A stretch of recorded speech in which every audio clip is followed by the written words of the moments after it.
सुप्रभात बच्चों। पिछले वीडियो में या पिछली बार मैंने आपको 1.2 एक्सरसाइज बताई थी, ध्यान में है सबके। अब देखो आज एक नया टॉपिक लेते हैं अपन, ठीक है ना। और वो टॉपिक हमारा द्विआधारी संक्रिया या बाइनरी ऑपरेशन क्या होता है, इसके बारे में पहले हमें समझना जरूरी है। देखो द्विआधारी संक्रिया समझने से पहले हम सेट को समझेंगे। सबसे पहले आपने सेट के बारे में पढ़ा होगा। सेट क्या होता है? ये कोई सेट था, इसके अंदर कुछ एलिमेंट्स थे 1 2 3 4। इसके बाद में मैंने दूसरा सेट आपको बताया था, मान लीजिए एक सेट बी है, इसके अंदर भी कुछ एलिमेंट है 6 7 8 9। और फिर इन दोनों सेटों को डिफाइन करने के बाद में हमने रिलेशन के बारे में कुछ पढ़ा था, ध्यान में है। रिलेशन क्या होता है? इन दोनों में आपस में तो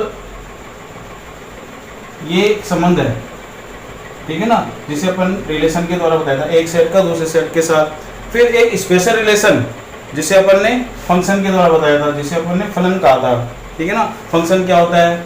रिलेशन आपने पढ़ा, स्पेशल फंक्शन पढ़ा। उसके बाद में एक चीज और बताई थी आपको, कार्तीय गुणन। वो भी आपके ध्यान में होगा। कार्तीय गुणन क्या होता है? जैसे एक ही सेट है एस, इसके अंदर हमारे पास एलिमेंट है ए बी सी डी। अब इनका आपस में कार्तीय गुणन यानी A cross A cross B, A cross C, A cross D, ये क्या था? कार्तीय गुणन था। ये सब हमने पढ़ा था। अब अपन पढ़ेंगे स्पेशल फंक्शन। कुछ फंक्शन है वो स्पेशल होते हैं, जिसे अपन किसके द्वारा शो करेंगे? द्विआधारी संक्रिया या बाइनरी ऑपरेशन। ये सब इसलिए बताया है कि बाइनरी ऑपरेशन पढ़े, इससे पहले हमें सेट क्या होता है ये पता होना चाहिए, रिलेशन हमें समझ में आना चाहिए, और फिर फंक्शन क्या होता है ये हमें पता होना चाहिए, और फिर कार्तीय गुणन क्या होता है ये हमें पता होना चाहिए। उसके बाद अपन द्विआधारी संक्रिया समझेंगे तो आसानी से समझ में आ जाएगा। अब देखो बाइनरी ऑपरेशन क्या होता है। मान लीजिए हमारे पास कोई सेट एस है, एस, इसके अंदर कुछ एलिमेंट्स दे रखे हैं, ठीक है, ए बी सी डी, इस प्रकार से कुछ एलिमेंट्स है इसके अंदर, एस के अंदर। अपन मान लेते हैं जेड तक एलिमेंट्स हैं। अब इस एस के अंदर कोई भी तो एलिमेंट्स ले ले अपन, मान लीजिए ए और बी लिया हमने, और इनके बीच में कोई ऑपरेशन लगा दिया हमने, ए और बी के बीच में कोई ऑपरेशन लगा दिया। ये तो क्या हमारे पास इनपुट आया है इन एस के अंदर से, यानी जो सेट एस था इसमें से हमने क्या लिए? दो एलिमेंट्स लिए और इसके अंदर कोई ऑपरेशन लगा दिया। ऑपरेशन लगाने के बाद में जो हमें आउटपुट प्राप्त होता है वो भी क्या होना चाहिए? एस के अंदर विद्यमान होना चाहिए। अगर ये होता है तो फिर ये हमारी क्या है? Binary operation. इसे बोलते हैं बाइनरी ऑपरेशन, यानी द्विआधारी संक्रिया है। समझ में आएगी बात? यानी एस कोई हमारे पास सेट है, उसके अंदर कोई दो एलिमेंट लिए हमने, और उन दोनों एलिमेंट्स के अंदर कोई हमने संक्रिया लगाई, कोई ऑपरेशन लगाया, और जो आउटपुट में हमें मिला वो भी किस में होना चाहिए? वापस एस के अंदर ही विद्यमान होना चाहिए। तब वो क्या कहलाता है? ये हमारी जो संक्रिया वो द्विआधारी संक्रिया कहलाती है। और इसे अपन स्टार से शो कर सकते हैं, इससे शो कर सकते हैं, यानी इसको शो करने के अलग अलग तरीके हैं। ज़्यादातर अपन क्या करेंगे? मोस्टली इसके द्वारा अपन द्विआधारी संक्रिया को शो करेंगे, ठीक है। अब अपन कुछ क्वेश्चंस करते हैं एक्सरसाइज के, क्लियर हो जाएगा आपके। एक्सरसाइज 1.3 देखिए, इसमें फर्स्ट क्वेश्चन हमें क्या कहा है? पहला है, इसमें कहा है कि कारण सिद्ध बताना है कि ये जो दे रखा ऑपरेशन स्टार कि किन परिभाषाओं में कौन सी उपयुक्त सम्मुख दिए गए समुच्चय में एक द्विआधारी संक्रिया है और कौन सी नहीं, यानी कि ये बाइनरी ऑपरेशन इसमें है या नहीं है। फर्स्ट क्वेश्चन है A star B equals to A N में, यानी नेचुरल नंबर में भी देखना है। तो हमें कहा है कि ए है वो नेचुरल नंबर में है, यानी ये क्या है? ए बिलोंग्स टू एन, ठीक है, and B belongs to N. अब इनमें कोई हमने संक्रिया लगा दी ए और बी में, तो वो ए अगर एन में है तो ये भी किस में आएगी? एन में ही विद्यमान होगी। इसका मतलब क्या है? द्विआधारी संक्रिया है। लेकिन एक बात ध्यान रखना, इसमें कुछ अलग अलग रूल्स हैं, प्लस के लिए अलग, माइनस के लिए अलग, ठीक है ना। जितने भी पॉजिटिव नंबर है, नेगेटिव नंबर है, सबके अलग अलग है। फिर डिवाइड के लिए अलग है, मल्टीप्लाई के लिए अलग है। कैसे अलग है मैं आपको बता देता हूँ एक बार। मान लीजिए ये ए एन में नेचुरल नंबर है, हमने एन को शो करते हैं 3 4 5 6 7, इनमें से ले लिया हमने कोई 3, एक ले लिया 4, और इन दोनों को प्लस किया, ये हमारे पास 7। ये भी क्या है? नेचुरल नंबर है।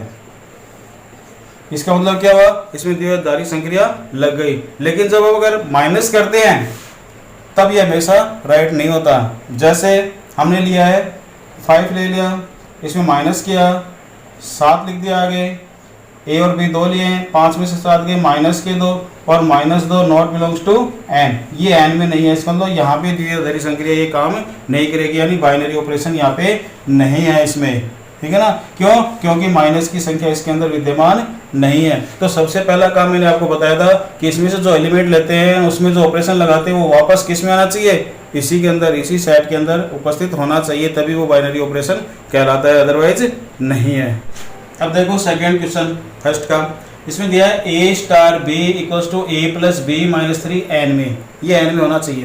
देखते हैं द्विचर संक्रिया यहाँ पे काम करती है या नहीं, तो देखते हैं। ए हमने ले लिया 1 और ये किसको बिलोंग्स करता है, एन को, कोई भी संख्या ले ली, ए नेचुरल नंबर है, ठीक है। फिर हमने बी ले लिया 2 और ये भी क्या लिया हमने, एन में, ये भी एन में, ये भी एन में। अपन देखते हैं लगा करके इसके अंदर क्या होता है, a प्लस बी माइनस 3 यानी a स्टार b है, इसको अपन सोल्व करेंगे तो क्या आना चाहिए, 1 प्लस 2 माइनस 3, कितना आया, 3 माइनस 3 बराबर 0, और 0 है वो n में है क्या, नहीं है, ये n में नहीं है, इसका मतलब क्या हुआ, यहाँ पे द्विचर संक्रिया नहीं है। फर्स्ट में थर्ड पार्ट, a है वो n का एलिमेंट है, b है वो n का एलिमेंट है, ठीक है ना। तो इसका मतलब क्या हुआ, a प्लस 3b ये भी किस में आना चाहिए, नेचुरल नंबर होना चाहिए, तभी द्विचर संक्रिया है या नहीं है। अपन इसको प्रूव करके दिखाते हैं। अपन ले लेते हैं a इक्वल्स टू 1, ये n का एलिमेंट है, नेचुरल नंबर है। b इक्वल्स टू अपन क्या ले लेते हैं, 2 ले लीजिए, 2 3 4 5 जो मर्जी ले सकते हैं, ये भी n में है। अब इसमें लगा के देखते हैं a स्टार b क्या आता है, 1 प्लस 3 इंटू 2, 1 प्लस 6 7, ये भी क्या है, नेचुरल नंबर है, यानी ये भी क्या आ गया, एन में वापस एन में ही आ गया। इसमें मतलब क्या है, ये द्विचर संक्रिया है।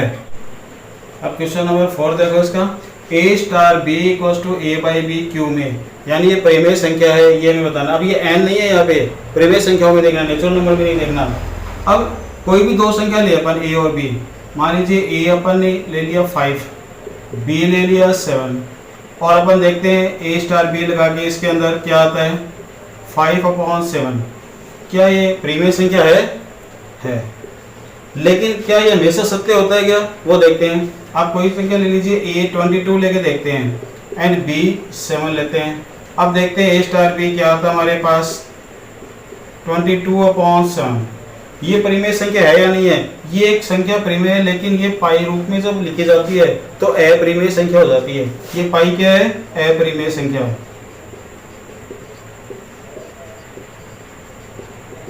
ये पाई है तो इसका क्यू का एलिमेंट नहीं है, इसका मतलब क्या हुआ, यहाँ पे द्विचर संक्रिया नहीं है। अगर एक के लिए भी नहीं है तो फिर ये क्या हो जाएगी, सबके लिए नो हो जाएगा, ये द्विचर संक्रिया इसमें नहीं लग सकती, नहीं है, ठीक है। अब नेक्स्ट क्वेश्चन देखो, 5 में क्या दिया अपने को, a star b equals to a minus b R में, यानी रियल नंबर है या नहीं है। दो वास्तविक संख्याएं हैं, उनका अंतर भी हमेशा वास्तविक संख्या ही होता है क्या, देखते हैं। a है वो r में है, b है वो रियल नंबर है। अब डिफरेंस देखो, ये हमें सबको ही पता है कि कोई भी दो वास्तविक संख्या ले और उनका डिफरेंस देखे तो हमेशा रियल नंबर यानी वास्तविक संख्या ही होता है।